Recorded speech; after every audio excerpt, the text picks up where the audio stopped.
The morning sun painted the rice fields of New Seoul in golden light when the shadow fell across the sky.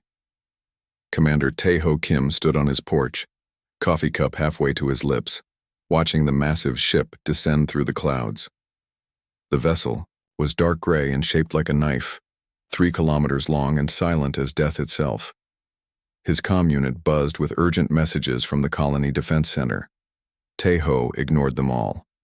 He knew what this was. Every human colony knew about the Calvary collection ships, though none had seen one for 3 years. 3 peaceful years since humanity had bent the knee to the Galactic Empire. The ship settled into the main landing field outside New Seoul City with barely a whisper. Tae-ho crushed his coffee cup in his grip, plastic cracking under pressure. Inside his house, his wife So-min was getting their son Woo-jin ready for school. The boy was 8 years old with bright eyes and a laugh that could light up a room. He was exactly the right age. Tae-ho's comm unit screamed at him again. This time he answered. Kim here. Commander, we have a Kelvari ship requesting landing. Permission retroactively, said Captain Hyun-woo Nam, his voice tight with barely controlled anger. They're already on the ground. I can see that, Captain. Send word to all families. Code 7. Code 7 meant hide the children. Every parent on New Seoul knew what it meant, though they had hoped never to hear it. The Kelvari Empire ruled 2/3 of the galaxy through fear and a simple system. They took children from every world they conquered. Not to hurt them, they said. To educate them, to make them better citizens of the Empire. The children lived well in Kelvari facilities, learned about the galaxy, and returned home after 5 years as perfect ambassadors for imperial rule. The system worked because no parent would risk their child's life by rebelling. It had worked on 8 on 47 worlds across the galaxy. Every species eventually learned to comply. Tae-ho walked back into his house where So-min was braiding their daughter Yoon-ji's hair. At 14, Yoon-ji was too old for collection, but 8-year-old. Woo-jin sat at the kitchen table swinging his legs and eating toast. The boy looked up at his father with trusting eyes. Dad, why do you look worried? So-min's hand stopped moving. She had seen her husband's expression and understood immediately. Her face went white. No, she whispered. Not today. Not yet. They're here, So-min, the collection ship. So-min stood so fast her chair fell backward. We can hide him. We can take him to the mountains. They can't find every child. They don't need every child. Just enough to make the point. Tae-ho knelt in front of his son. Woo-jin, do you remember the stories I told you about the Empire? About how they take children on adventures? The boy nodded, suddenly serious. He was smart enough to understand something important was happening. Well, they might want to take you on one of those adventures today. But remember what I always tell you about being brave? Brave people are scared, but they do the right thing anyway. That's right. And remember, no matter where you go or how long you're gone, Mom and I will always love you, always find you, always bring you home. Woo-jin's lower lip trembled, but he nodded. Yoon-ji grabbed her little brother and hugged him tight. So-min was crying now, tears streaming down her face as she pulled both children close. The comm unit buzzed again. Commander, the Kelvari are requesting a meeting with colony leadership in 1 hour. Tell them 30 minutes, conference room 7. Tae-ho looked at his family. I have to go. So-min, take the children to Elder Lee's house. She'll know what to do. I'm coming with you, So-min said. No, stay with the children. Please. She nodded, understanding. If this was the last morning they had with Woo-jin, she would not waste it in a meeting room. The colony administration building buzzed with activity when Tae-ho arrived. Frightened parents crowded the hallways demanding answers no one could give. Elder Haewon Lee, the colony's senior representative, waited in the conference room with the full council. Her face was carved from stone, showing no emotion, but her hands shook slightly. How many? She asked when Tae-ho entered. Standard collection protocol is 200 children, ages 6 to 12. We have 430 children in that age range. Then we need to negotiate. The Kelvari delegation arrived exactly on time. Three tall, thin beings with gray skin and large black eyes walked into the conference room like they owned it, which technically they did. The lead Kelvari wore a dark blue uniform with silver markings. His name was Captain Veltar, according to the file Tejo had memorized years ago. "Greetings, honored humans," Veltar said in perfect standard. "I am here to collect the next class of cultural ambassadors from your world." Elderly stood slowly. "Captain Veltar, we were not expecting a collection this year. Our tribute payments are current. Our compliance ratings are excellent. Indeed, your world has been most cooperative. However, the collection schedule is based on imperial needs, not local convenience. We require 200 children between the ages of 6 and 12. What if we doubled our tribute instead?" Tejo found himself saying. "Tripled it, anything but the children." Veltar's large eyes focused on him with something like amusement. "You are the military commander, yes?" "Commander Kim. Your species is still new to the Empire, so perhaps you do not understand. The collection system has maintained peace across 847 worlds for 4 centuries. Children ensure compliance. No parent will risk their offspring by rebelling against imperial rule.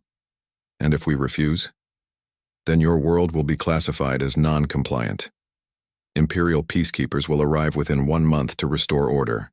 Your children will still be collected, but under far less pleasant circumstances. Many adults will die. The choice is yours." The room fell silent. Elder Lee's hands were steady now, but her voice was ice cold when she spoke. "How long do we have to prepare? The children will board my ship in 6 hours. They should bring personal items that comfort them. They will be well cared for and receive the finest education the Empire can provide. In 5 years, they will return as proud citizens of the galaxy. And if they don't want to go?" Veltar tilted his head, as if the question confused him. "Want is irrelevant. On 847 worlds, parents understand that temporary separation ensures permanent peace. Your children will adapt, as all children do. They are remarkably resilient." Elder Lee stood. "Then we have no choice. You have chosen wisely. I will expect the first group in 4 hours." After the Kelvari left, the room exploded in angry voices. Some council members wanted to fight. Others wanted to run. All of them were afraid. Tejo stood and walked to the window. Outside, he could see the Kelvari ship squatting on the landing field like a metal mountain. Around its base, smaller ships were landing. Transport vessels. They had done this so many times they had a system. "Commander," Elder Lee said quietly, "what do you recommend?" Tejo turned to face the room. Every eye was on him, looking for hope he couldn't give. "We comply. We give them what they want, and then we make them regret it." "What does that mean?" "It means the Kelvari have ruled the galaxy for 4 centuries by taking children from species that love their young but won't fight for them. They've never met humans before." His voice was steady, but his eyes burned with cold fire. They're about to learn the difference. The next 4 hours passed like a nightmare. Families brought their children to the landing field, most weeping quietly. Some tried to run, but were gently turned back by Kelvari security forces. The aliens were not cruel, just efficient.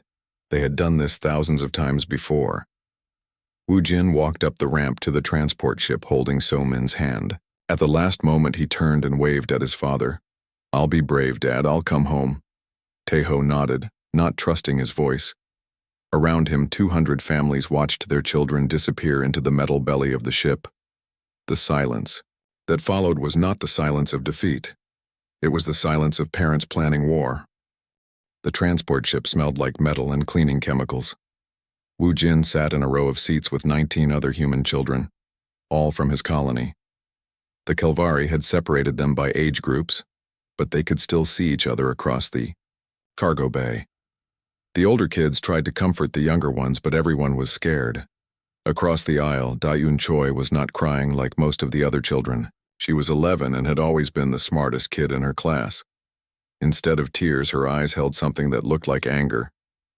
When she caught Wu Jin looking at her, she gave him a small nod. It made him feel a little braver. The ship's journey took 3 days. During that time, Kelvari guards brought them food and water, answered basic questions, and tried to make them comfortable. They were not mean, but they were not kind either. They treated the children like cargo that needed to stay healthy.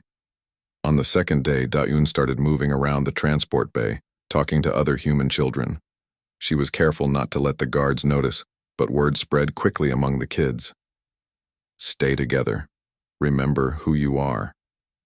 Don't let them change you. When they reached the moon base called Zephyr 9, Wu Jin pressed his face to the small window and saw a gray rock covered in metal buildings. Ships came and went constantly, bringing children from all over the galaxy. The place was huge, bigger than any city he had ever seen. The processing center looked like a school mixed with a hospital. Everything was clean and white, with soft lighting that was supposed to make them feel calm. But Wu Jin noticed the doors had no handles on the inside, and the windows were too thick to break. Instructor Mordan was a female Kelvari with kind eyes and a gentle voice. She had been working with collected children for 30 years and knew exactly how to handle new arrivals. Most species went through the same pattern. First came fear, then sadness, then slow acceptance.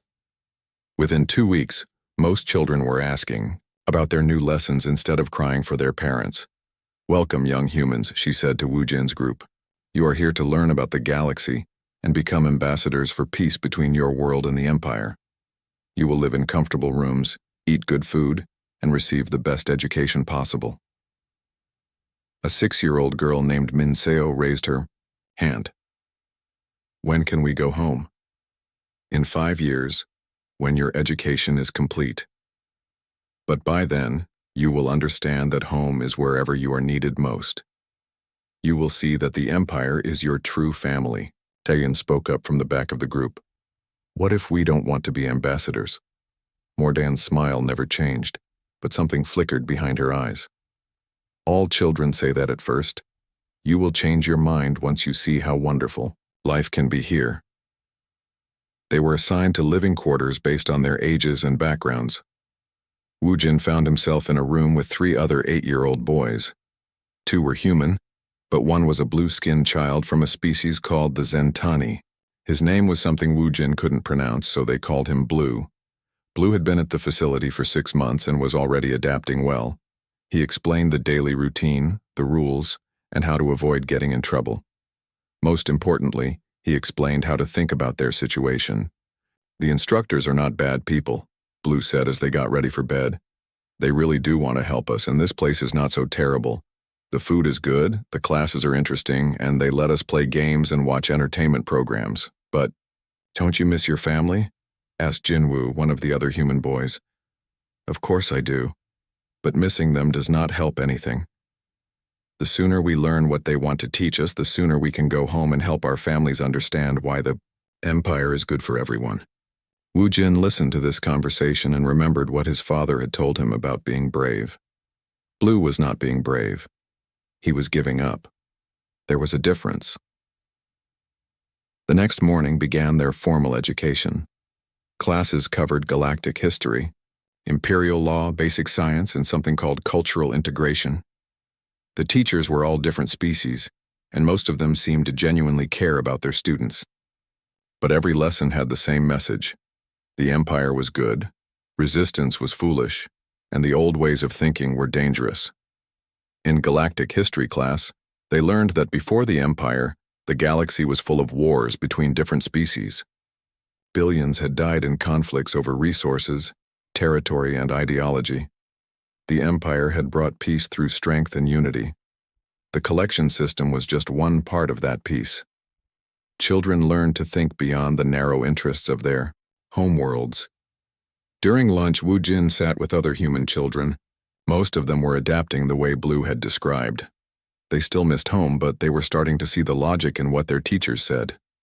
A few were even excited about their new lives. But not Daun. She ate her food quietly and watched everything with sharp eyes. When the other kids weren't looking, she would catch Wu Jin's attention and make small gestures. A finger pointed at a guard's weapon, a nod toward an exit. She was learning the layout of the facility and figuring out how everything worked. On New Seoul, the morning after the children were taken, Taeho stood in the empty schoolyard, where 200 kids should have been playing. The silence felt like a physical weight pressing down on his chest. But he was not there to mourn. He was there to think. Captain Hyunwoo Nam found him there an hour later. "Commander, we have a problem. Or maybe an opportunity. I've been monitoring communication channels and we're not the only ones." "What do you mean?" 17 other human colonies received collection ships in the last month. All of them lost children. All of them are angry. Taeho felt something, cold settle in his stomach. 17 colonies. How many children total? Roughly 3,400. The Empire is collecting human children faster than any other species in their records. Why? What makes us special? Hyunwoo handed him a datapad. "I've been analyzing imperial collection patterns for the last 50 years. Most species get collected once every 10 years, small numbers just enough to maintain control. But humans are being collected heavily and quickly. They're either really impressed with us or really worried about us. My guess is worried. And here's the other thing, Commander. I've been in contact with some of the other colony defense coordinators. They're all thinking the same thing we are, which is that the Empire just made the biggest mistake in galactic history." That afternoon, Taeho met with a woman named Jin-A Song, the colony's communications expert. Her 10-year-old daughter had been on the transport ship with Woo Jin. Jin-A's eyes were red from crying, but her voice was steady when she spoke. "I've been intercepting Kelvari communication since yesterday. Most of it is routine administrative traffic, but there are a few interesting items." "Such as?" "The children are being held at a facility called Zephyr 9. It's a moon base in the Kelvari home system, about 400 light-years from here. It processes collected children from this entire galactic sector." "How many children are there?" "Total? At any given time, about 15,000 from various species. But here's what's interesting. The facility's records show that human children are not adapting the way other species do." Taeho felt a spark of hope. "What do you mean?" "Other species show measurable psychological changes within 2 weeks of arrival. Decreased stress responses, increased cooperation, what they call cultural flexibility. But human children are maintaining their original psychological profiles. The facility staff is concerned." "Good. What else?" Jin-A smiled for the first time since her daughter had been taken. "I also intercepted a communication from something called the Human Colonial Defense Network. Apparently we're not as isolated as the Empire thinks we are." She handed him a decoded message. It was short and to the point. "Earth remembers. Earth is ready. Await orders." Taeho read the message 3 times before he understood what it meant. When humanity had surrendered to the Empire 3 years ago, they had agreed to disband their military and destroy their weapons. But surrender and compliance were 2 different things. Somewhere out there, human military forces were still operational and still loyal to their own species. "Jin-A, can you send a reply to this network?" "Already did. I told them about the collections and asked for help. They responded within 6 hours. "What did they say?" "They said to be patient. They said to document everything. And they said something else." She paused, checking her notes. "They said the Empire has been watching humanity for 5 years, trying to understand what makes us different from other species. Now they think they know. What makes us different? We're the only species they've encountered that will sacrifice everything to protect our young. Other species love their children, but they won't risk species-wide extinction to get them back. The Empire thinks they can control us the same way they control everyone else. And they're wrong. Very wrong." The message ended with a warning for any Empire forces that might intercept it. It said, "You have taken our children. Return them unharmed or learn why humans are the only species that conquered their entire home system before achieving faster-than-light travel." That evening, Taeho stood on his porch again, looking at the stars. So-min joined him, holding a cup of tea that had gone cold an hour ago. They had not spoken much since Woo Jin was taken. There was nothing to say that would make the pain go away. "I keep thinking about his face when he walked. 3 weeks after the children were taken, Taeho received a message that changed everything. It came through channels so encrypted that Jin-A needed 2 days to decode it properly. When she finally handed him the translation, her hands were shaking. Admiral Subin Kang, Human Colonial Defense Network, to all colony commanders, activate Protocol 7. The children will come home. Taeho stared at the message. Admiral Subin Kang had been the commander of humanity's Third Fleet when the Empire demanded surrender 3 years ago. She was supposed to be dead, killed when her flagship was destroyed during the final battle at Earth's moon. But dead people didn't send messages. Jin-A, can you trace the source of this transmission? It came from somewhere in the Vega system, but that's impossible. The Empire glassed the human colonies in Vega 2 years ago, unless they didn't glass all of them. That afternoon, Taeho made a decision that would have been treason under Imperial law. He sent out a call to every human colony in the sector, using old Earth military codes that officially no longer existed. The response was immediate and overwhelming. 47 human colonies across 12 star systems replied within 24 hours. Every single one had lost children to recent Kelvari collections. Every single one was ready to fight. But more importantly, they were not alone. The message from Admiral Kang had included coordinates and a time for a secure communication conference.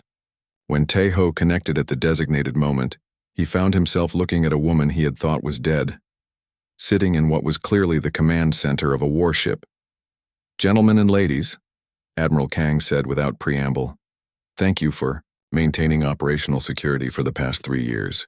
I know it has been difficult to watch the Empire occupy your worlds while pretending to comply." A voice came from one of the other colonies. "Admiral, we thought the defense network was destroyed. The public face of our military was destroyed. Yes, but Earth's government had contingency plans. When we realized that conventional resistance was hopeless, we activated the Deep Space Protocol. 12% of our fleet and 30% of our personnel went dark, scattered across uninhabited systems with orders to wait. Wait for what? Wait for the Empire to make the kind of mistake that would unite every human colony in the galaxy. Taking our children was that mistake."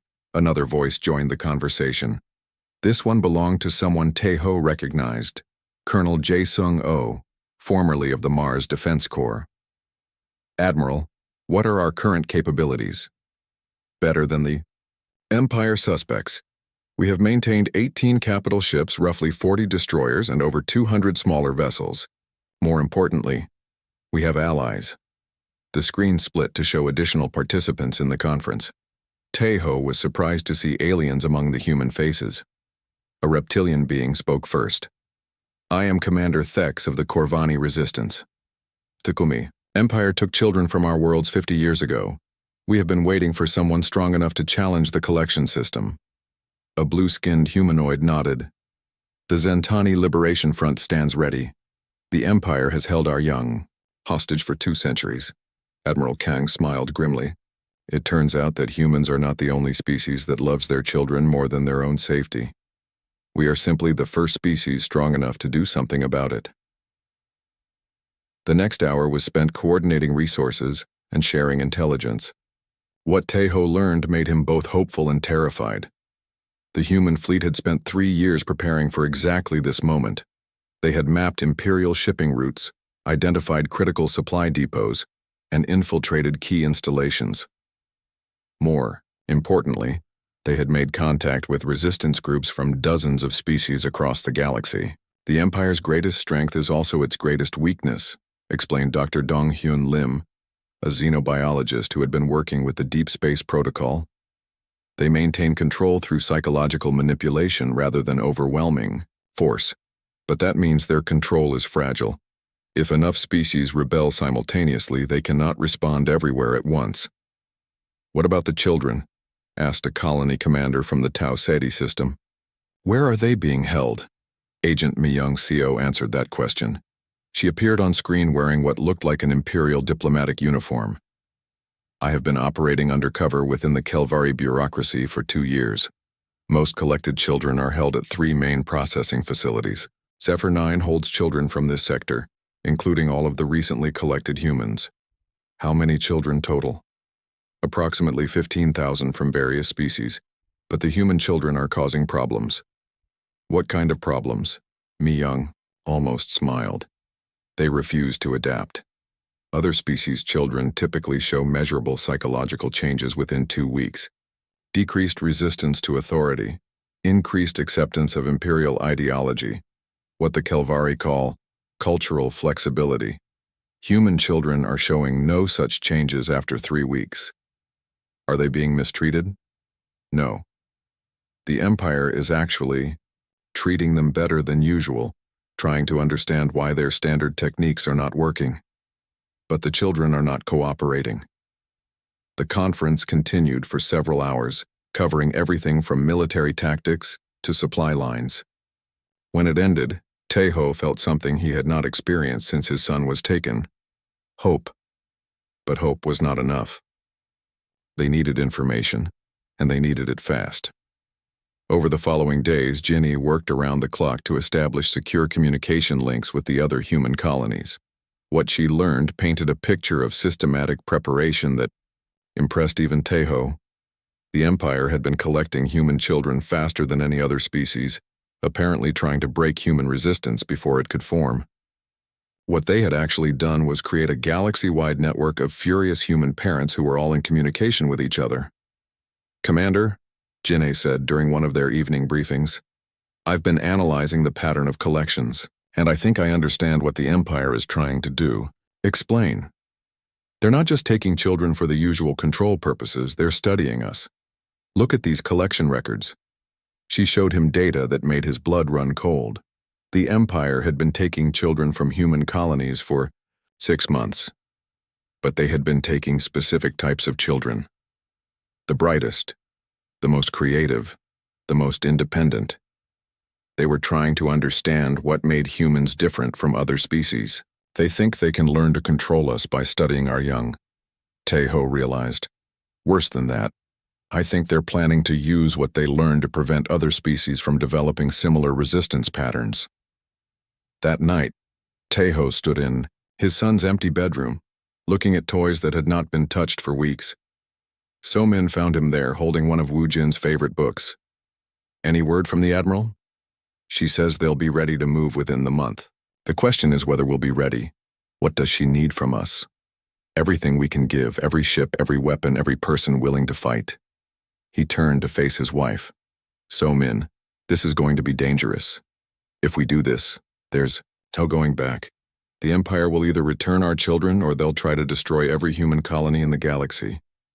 And if we don't do this, then our children become test subjects for the rest of their lives, and humanity becomes just another broken species in the Empire's collection." So-min was quiet for a long moment. When she spoke, her voice was steady. "Then we fight." The next morning brought news from Agent Mi Young that changed everything. She had managed to establish direct communication with the children on Zephyr 9, using codes hidden in educational materials. "The children are not just surviving," she reported. "They're organizing." "What do you mean?" "The older ones, particularly a girl named Da-eun Choi, are maintaining morale and teaching the younger children to resist psychological manipulation.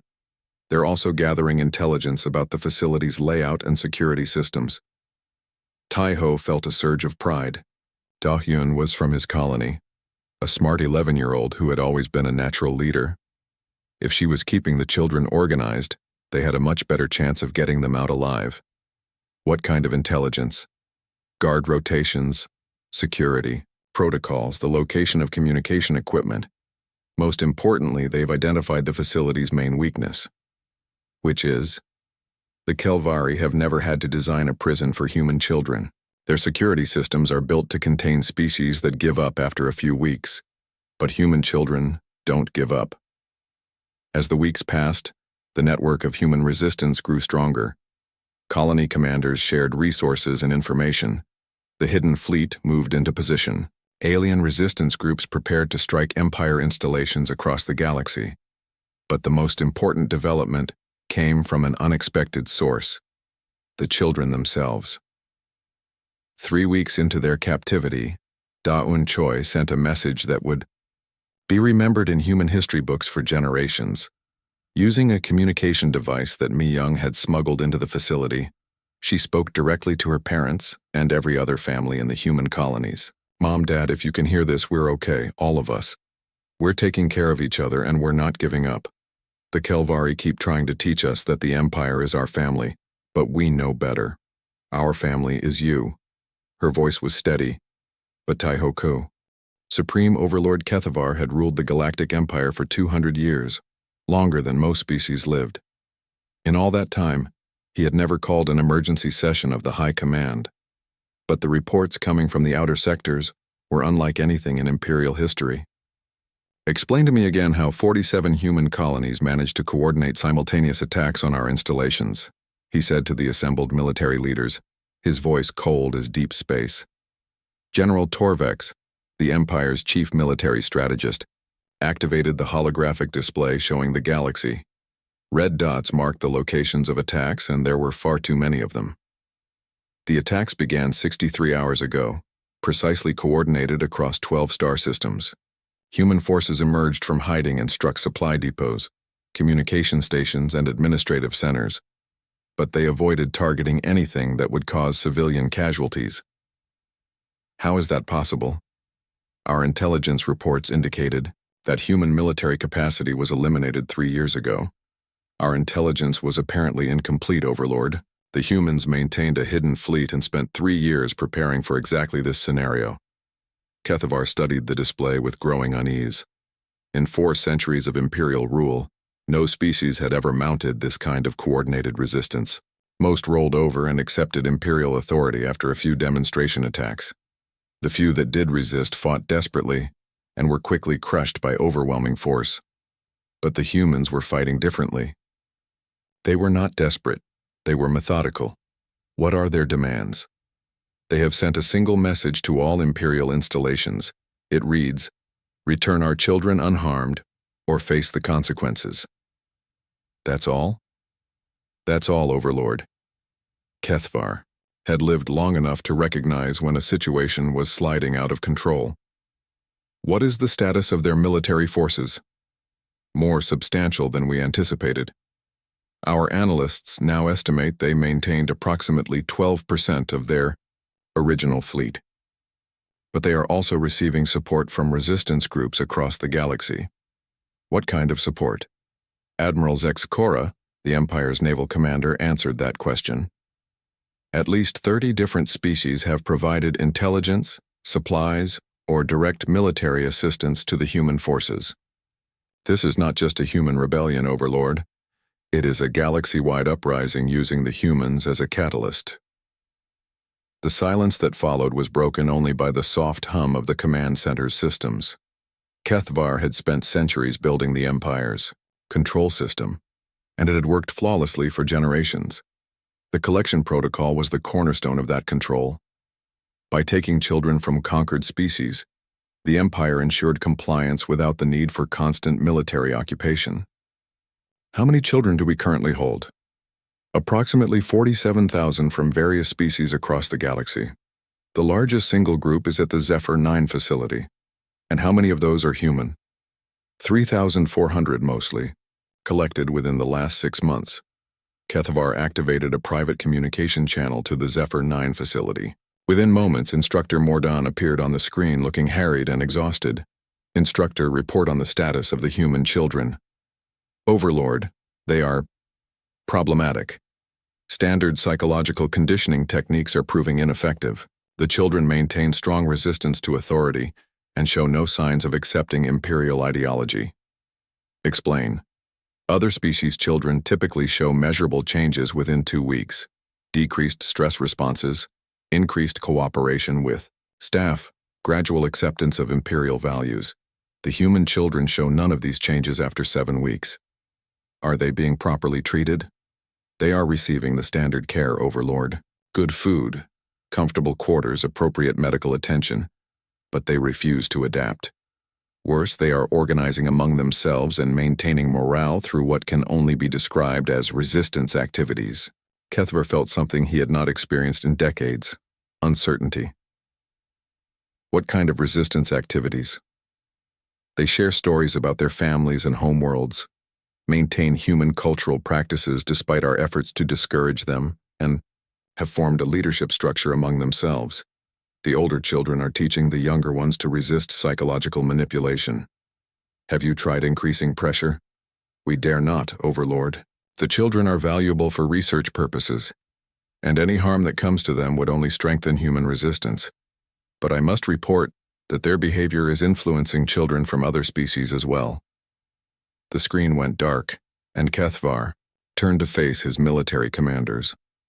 For the first time in his long rule, he was not certain what to do next. Options? General Torvek stepped forward. We could negotiate. Return the human children in exchange for cessation of hostilities. That would set a precedent that would destroy imperial authority.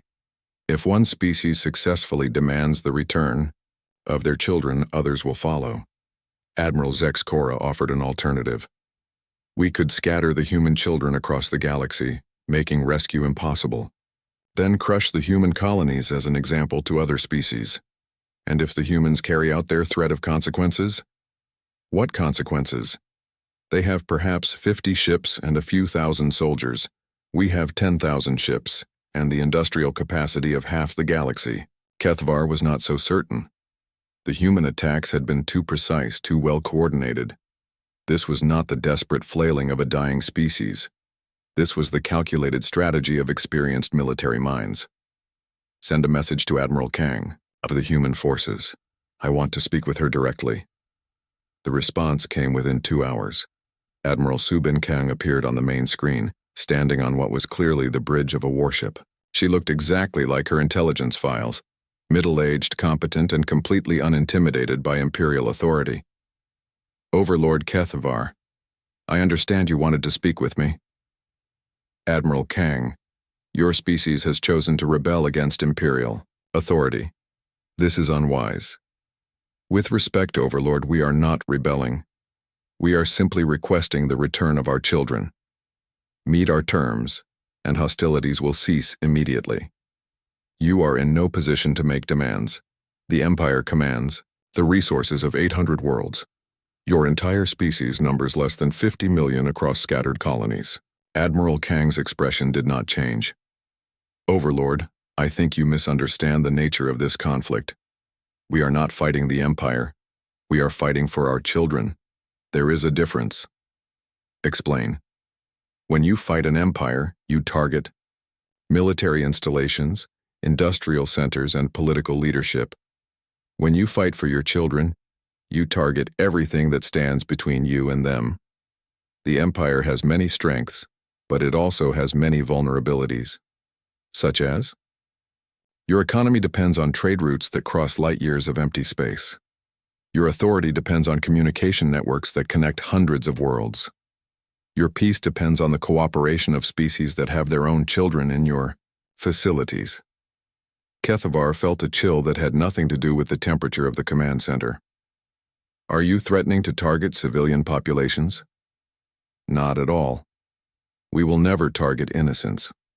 But every supply ship that carries weapons to your forces will be destroyed. Every communication relay that coordinates your military will be disabled.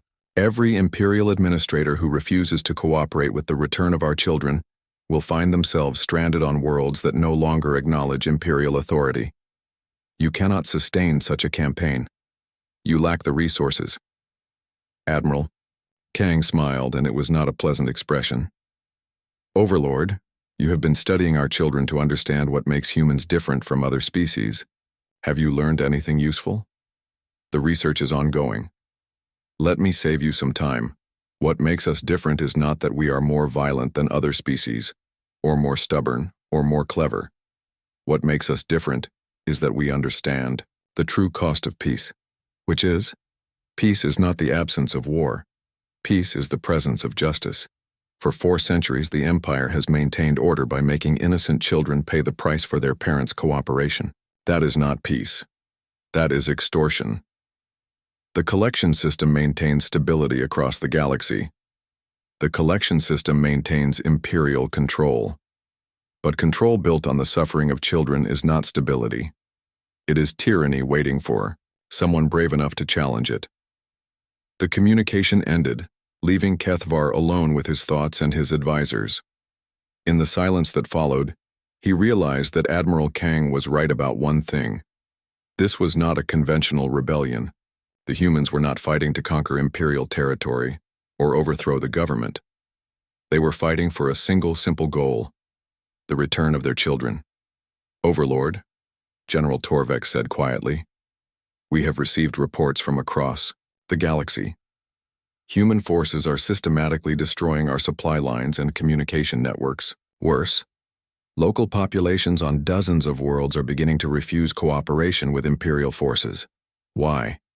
Because they have children in our facilities too. The human rebellion is making them realize that they do not have to accept the collection system." Admiral Zexcora activated another display showing ship movements across the galaxy. "Our forces are being stretched thin, responding to attacks in multiple sectors. The humans are forcing us to disperse our strength. How long can they maintain this pressure? Unknown, Overlord, but they have demonstrated remarkable logistical capability."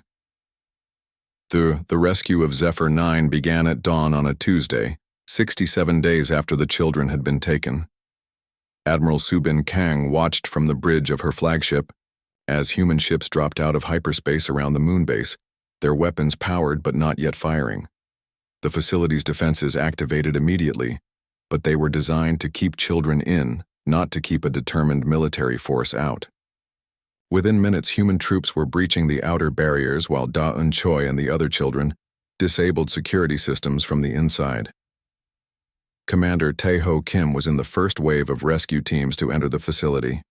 He found his son, Woo-jin, in the main assembly area, standing with 200 other human children who were calmly helping younger kids stay calm, despite the chaos around them. When Woo-jin saw his father, he ran into his arms, but his first words were not about himself. "Dad, we need to help the alien children too. They don't have anyone coming for them." That was the moment Tae-ho realized that something fundamental had changed. The Empire had taken human children to break human will, but instead had created a generation of humans who understood galactic injustice in ways their parents never could. The extraction took 4 hours. When it was complete, over 15,000 children from dozens of species were free. But more importantly, the galaxy had seen something it had never witnessed before. A species that would go to war to protect not just their own young, but the young of others as well. Supreme Overlord Kethvar's surrender came 3 days later, transmitted on all galactic frequencies. To all Imperial forces and member worlds, effective immediately, the collection protocol is suspended. All children, currently held in Imperial facilities, will be returned to their homeworlds. The Galactic Empire acknowledges that certain policies have proven counterproductive. The message was brief, but everyone who heard it understood what it really meant. The Empire had been broken by a species of parents who refused to accept that peace required the sacrifice of innocence. Admiral Kang's response was broadcast 12 hours later. The human colonies accept the Empire's surrender regarding the collection protocol. However, we propose that this is not an ending, but a beginning. The galaxy needs a new kind of peace, one built on justice rather than fear. What followed was the most remarkable transformation in galactic history. Within 6 months, the old Imperial system collapsed not through conquest, but through refusal to participate. World after world simply stopped acknowledging Imperial authority, instead forming new governments based on the principle that no species should rule another through the suffering of children. Woo-jin Park, now 9 years old and wiser than any child should have to be, stood before the new Galactic Council 6 months after his rescue. He was there not as a victim, but as a witness to what had happened in the Imperial facilities. "The Kelvari teachers kept trying to teach us that the Empire was our real family," he said to the Assembly of Representatives from 200 worlds. "But they never understood what family really means." He looked around the chamber, his young voice carrying clearly to every delegate. "Family doesn't mean someone who controls you. Family means someone who protects you even when it's dangerous. Someone who never stops looking for you when you're lost. Someone who teaches you to be brave and kind and to help others." His mother, So-min, now president of the Human Colonial Alliance, watched from the gallery with tears in her eyes. Her son had been taken as a helpless child and had returned as a leader who understood things that had taken her 40 years to learn. The Empire took us to teach our parents a lesson about power, Wu Jin continued. But they taught us a lesson about family instead. They taught us that real family includes everyone who needs protection, not just the people who look like you or come from your world. Dai-Yun Choi, now 12 and already being called the youngest ambassador in galactic history, rose to add her voice to Wu Jin's testimony. When we were in the facility, we learned that all children are the same when they're scared and missing their families. It doesn't matter what planet you're from or what you look like, everyone deserves to go home. The former Supreme Overlord Kethvar, now facing trial for crimes against sentient beings, had one final meeting with Admiral Kang before his sentencing. He was curious about something that still puzzled him. Admiral, in 4 centuries of Imperial rule, no species ever successfully challenged the collection system. Why did humans succeed where others failed? Admiral Kang considered the question carefully before answering. I think it's because other species saw the collection system as a political problem.